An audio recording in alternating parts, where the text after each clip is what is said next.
ఇవన్నీ మాట్లాడదాం. వాళ్ళు సిజేపీ టార్గెట్ బీజేపీ, విద్యార్థులదే కనుక నిజంగా కాజ్ అయితే, యాక్చువల్గా అదే మెయిన్ రీజన్ అయితే మిగతా చోట్ల కూడా జరిగిన చోట వాళ్ళు కనపడాలి.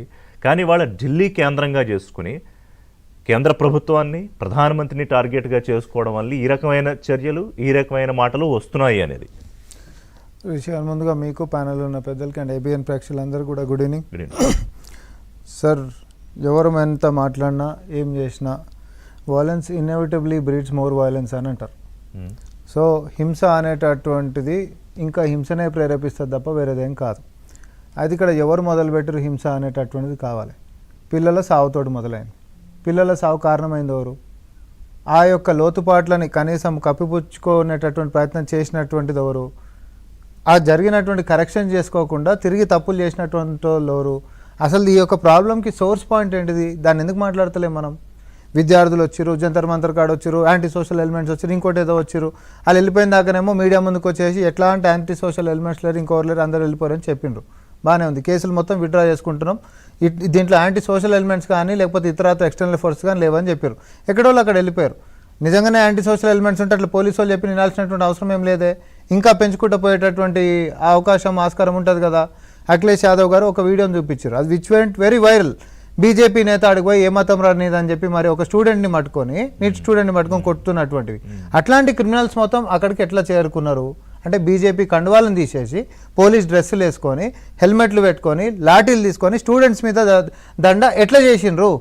వాళ్ళందరూ ఏడికించి ఆ డ్రెస్సులు వేసుకొని వచ్చారు. పిల్లలు రెడ్ హ్యాండెడ్గా బ్యాచ్లు తీసేస్తున్నటువంటి వీడియోలకి మొదలు పెట్టుకుంటే, పోలీసు వాళ్ళ నుండి బ్యాచ్లు తీసేస్తున్న వీడియోల నుంచి మొదలు పెట్టుకుంటే, అసలు సివిల్ డ్రెస్లు స్లిప్పర్స్లలో ఉండి పిల్లల్ని ఎగరేసి కింద భాగాలు కొట్టి తాంతుంటే తలలు పగిలిపోయి ఐసీయూలలో మరి పోలీసు వాళ్ళ పిల్లలు ప్రెస్ మీట్ పెడుతున్నారని మాట్లాడుతుండ్రే. అదే పోలీసు వాళ్ళ లాఠీ చార్జ్ అమాయకులైనటువంటి పిల్లలు కూడా ఏమంటారు దాని మీద దాడులకు కారణమైనటువంటిది ఎందుకు మాట్లాడడం? కాయిన్కి ఎప్పుడు ఒకటే సైడ్ మాట్లాడితే ఎట్లా? ప్రజాస్వామ్యంలో కానికి రెండు సైడ్లు మాట్లాడండి. కారణం ఏందనే దాని గురించి గిట్ట మీరు చర్చించి దానికి సమస్య గిట్ట పరిష్కారం ఎత్తుకుతే పంచాయతీ లేదు. ఇప్పుడు దానికి ఒక నిమిషం, మీరు చాలా వ్యాలిడ్ పాయింట్ అడిగారు. సో ఇప్పుడు ఇవాళ నీట్ పరీక్ష లీక్ అయింది, మళ్ళీ రీ ఎగ్జామ్ పెట్టారు. ఆ తర్వాత ఈ నిరసనలు జరిగాయి. కేంద్ర మంత్రి రాజీనామా చేశారు, పార్లమెంట్లో బిల్లు తీసుకొచ్చారు, చట్టం చేశారు, యాంటీ పేపర్ లీక్ బిల్లు. ఆ తర్వాత వాళ్ళ మీద 47 మంది మీద ఎంతమంది వెయిట్ వేశారు, సిబిఐ ప్రోబ్ జరుగుతోంది. అంటే ఒక సొల్యూషన్ ఆల్రెడీ ప్రభుత్వం చూపించినట్టు అనిపించట్లేదా? ఇప్పుడు మనం ఇప్పటిదాకా చర్చ చేస్తుంది ఇప్పుడు కొత్తగా జరుగుతున్నటువంటి దాని గురించి కాదే, గతంలో జరిగినటువంటి ప్రొటెస్ట్ల గురించే కదా ఈ చర్చ మొత్తం. ఇప్పుడు కొత్త జంతర్ మంతర్ కాడికి పోయి ఎవరైనా పిల్లలు గిట్ట నిరసన తెలియసి లేకపోతే ఇంకోటి ఏదో చేస్తున్నటువంటి కాదు. ప్రధానమంత్రి గారు, సార్ ఒక్క సెకండ్, ప్రధానమంత్రి గారు పిల్లలు తప్పు మాట్లాడు. నేను my line is very clear. ఎవరు ప్రొటెస్ట్లు చేసినా ఏం చేసినా దేనికైనా ఒక పరిమితి ఉంటుంది. హింస అనేటటువంటి లైను అనేటటువంటి దాటాల్సినటువంటిది ఎప్పటికి కూడా ఉండదు, అది ఎవరైనా సరే. హింస అనేటటువంటి లైన్ మనం ఎంచుకున్నప్పుడు నీ ప్రొటెస్ట్ నిర్వీర్యం అయిపోతుంది. Point number 1. పాయింట్ నెంబర్ 2, హింస అనంటే కేవలం ఏదో భౌతిక దాడి మాత్రమే కాదు, మానసికంగా అవతల వాళ్ళని కించపరచడం కూడా. యాక్టివ్ అండ్ ప్యాసివ్ వైలెన్స్ అని అంటారు. మహాత్మా గాంధీ గారు చెప్పినటువంటిది. మహాత్మా గాంధీ గారు ఏమంటారు అంటే హింస అంటే కేవలం ఏదో నేను మిమ్మల్ని భౌతిక దాడి చేస్తే మాత్రం హింస కాదు, అది మిమ్మల్ని కావాలని అవమానించనీకే ఆడ బయట నిలబడిపించి ఎర్రటెండలు కూర్చోబెట్టడమో లేకపోతే నలుగురు ముందు అవమానించడం, అది కూడా హింసనే అంటాడు ఆయన. అట్లాంటిది మరి ఈరోజు పిల్లల సాగు కారణమైనటువంటిది మాత్రమే టాపిక్ వదిలేసి ఎంతసేపు యాంటీ సోషల్ ఈ హిస్టరీ ఇప్పుడు ఉంటున్నటువంటిది కాదు సార్. అయిపోగొట్టని అండి, రైతులు ఆడికొచ్చి ప్రొటెస్టులు చేసినప్పుడు నల్ల చట్టాలు వెనక్కి తీసుకుపోయినప్పుడు ఇదే రైతులని ఖలిస్తానీలు అన్నారు, తీవ్రవాదులు అన్నారు, యాంటీ సోషల్ అనడం ఏంది, లాఠీలు గుల్పించడం ఏంది, 750 మందిని పొట్టన పెట్టుకోవడం ఏంది, తర్వాత సారీ చెప్పి చట్టాలను వెనక్కి తీసుకోవడం ఏంటిది? ఇప్పుడు హింసను ఎవరు ప్రేరేపించారు కదా? పోయిన ప్రాణం వస్తుందా? సారీ చెప్పిండు, 750 మంది ప్రాణాలు తెచ్చేయండి, వీళ్ళు కూడా 100 సార్లు సారీలు చెప్పిస్తాం మనం, పోయిన ప్రాణాలు తెప్పేయండి సార్. మజాక్ అయిపోయింది అయితే మన వచ్చి వీడియో ముంగట పెట్టగానే లేకపోతే దోస్తం లేకపోతే ఫ్రెండ్స్ అని చెప్పి మాట్లాడేసి చిన్నపిల్లలు క్షమించాలి అని అంటే, అవును వాళ్ళు తప్పు చేసిరు క్షమించాలనేటటువంటి పెద్ద గుణం మీకుంది కానీ మళ్ళా తప్పులు చేయొద్దు అనేటటువంటి బుద్ధి మనకెందుకు ఉంటలేదు? అమ్మాయి కూడా బాధపడింది కదా, సారీ కూడా చెప్పింది ఆ పిల్ల. సార్ ఏదన్నా ఉండని, నేను మళ్ళీ కూడా చెప్తా ఉన్నా, ఇక్కడ సీజేపీ వాళ్ళనో స్టూడెంట్స్నో ఇంకోరినో కూడా అందులో ఎవరన్నా గిట్ట అక్కడికైనా చాలా వరకు విజువల్స్ పోలీసు వాళ్ళు కొడుతుంటే కూడా చేతులు కట్టుకున్న వాళ్ళని మనం చూసినాం, వందే మాత్రం పాడుతున్న వాళ్ళని మనం చూసినాం.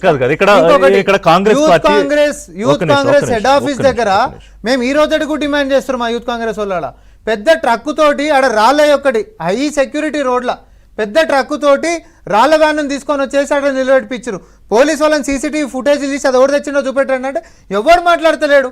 అంటే ప్రొటెస్ట్లలో ఏమంటారు రాళ్ళని గులిపించేసేసి దాన్ని తీవ్రతరం చేసి పక్కదారి పట్టించే ప్రయత్నం ఎవరు చేస్తున్నట్టు? ఇప్పుడు పోలీసు వాళ్ళ ముసుగులను ఎవరిని పంపించినట్టు? ఇక్కడ నా పాయింట్ సిజేపీ అనే అంశాన్ని నేను అబ్జర్వ్ చేశా. రాహుల్ గాంధీ గారు ఎక్కడ ఇంత ప్రొటెస్ట్లో ప్రధానమంత్రి గారి ఇంటి దగ్గర మెరుపు ధర్నా చేసినా, లేకపోతే అమిత్ షా ఇంటి దగ్గరికి వెళ్ళడానికి ప్రయత్నం చేసి అక్కడ కుదరక గాంధీ స్మృతివనం దగ్గరికి వెళ్ళినా, ఈ మొత్తం ఎపిసోడ్లో ఎక్కడ he never use the word CJP, cockroach Janata party అనేది వారు ఎక్కడా వాడలేదు. ఇక్కడ ఏంటంటే విద్యార్థులు అన్నారు, ఉద్యమం అన్నారు.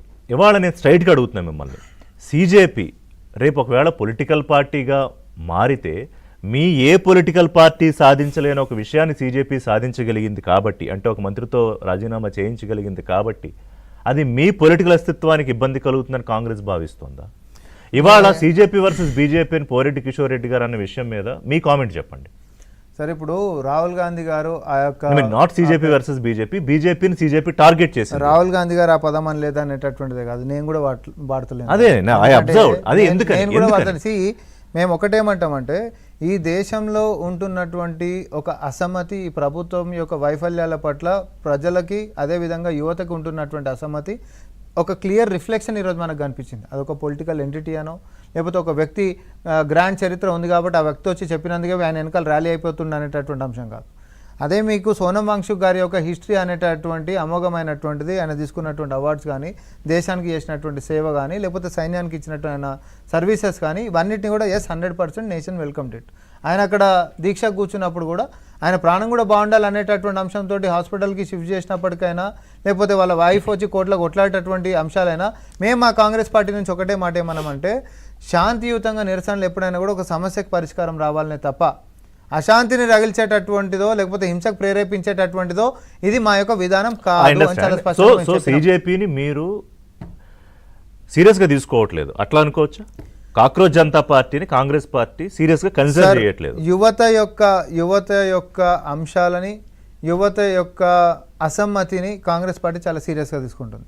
ఎందుకు అని అంటే పేపర్ లీకేజ్లకు సంబంధించినటువంటి దాంట్లో మొదట చనిపోయినటువంటి పిల్లల పేరెంట్స్ దగ్గరికి రీచ్ అయింది కాంగ్రెస్. మేము క్రెడిట్ స్కోర్ ఒప్పుకుంటే, ఎందుకంటే అందరికన్నా ముందు ఈ అంశం మీద ఫైట్ చేసింది రాహుల్ గాంధీ ఫైట్. నాకు గుర్తు, మేము పేరెంట్స్ దగ్గరికి పోయినాం, వాళ్ళకి నష్టపరిహారాలు ఇవ్వాలని అన్నాము, ఇంకా ఇట్లాంటిది రిపీట్ కావద్దని చెప్పని అన్నాము.